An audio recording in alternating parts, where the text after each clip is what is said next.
Sakal Gunarnavasha Vande Guru Sri Charanaravindan.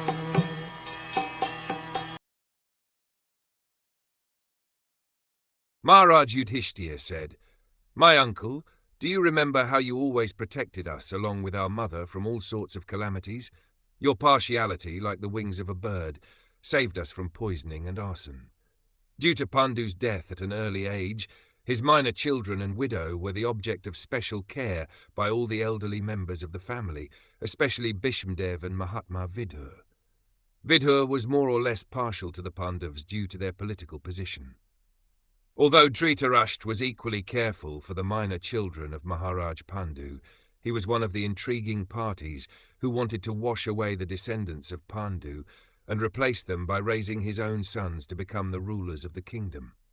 Mahatma Vidhur could follow this intrigue of Dhritarashtra and company, and therefore, even though he was a faithful servitor of his eldest brother, Dhritarashtra, he did not like his political ambition for the sake of his own sons. He was therefore very careful about the protection of the Pandavas and their widow mother.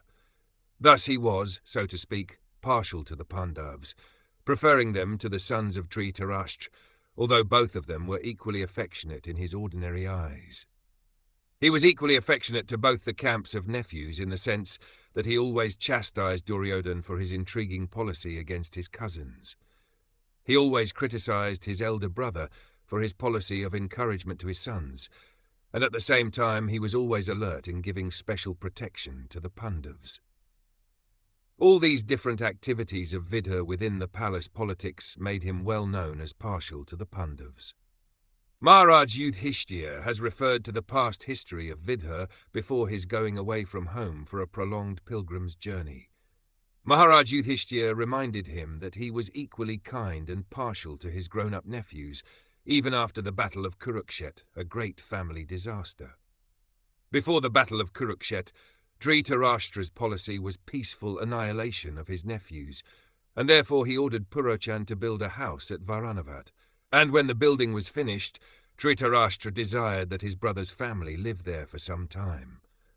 When the Pandavas were going there in the presence of all the members of the royal family, Vidhur tactfully gave instructions to the Pandavas about the future plan of Dhritarashtra.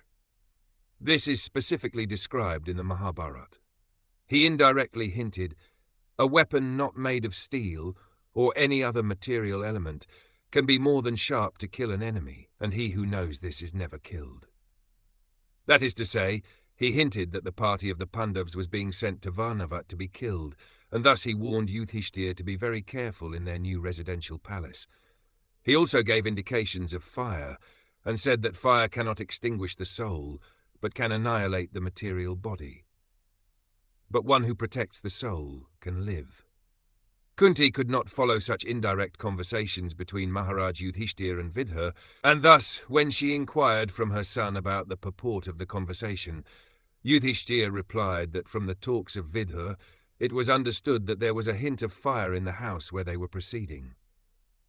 Later on, Vidhur came in disguise to the Pandavas and informed them that the housekeeper was going to set fire to the house on the 14th night of the waning moon.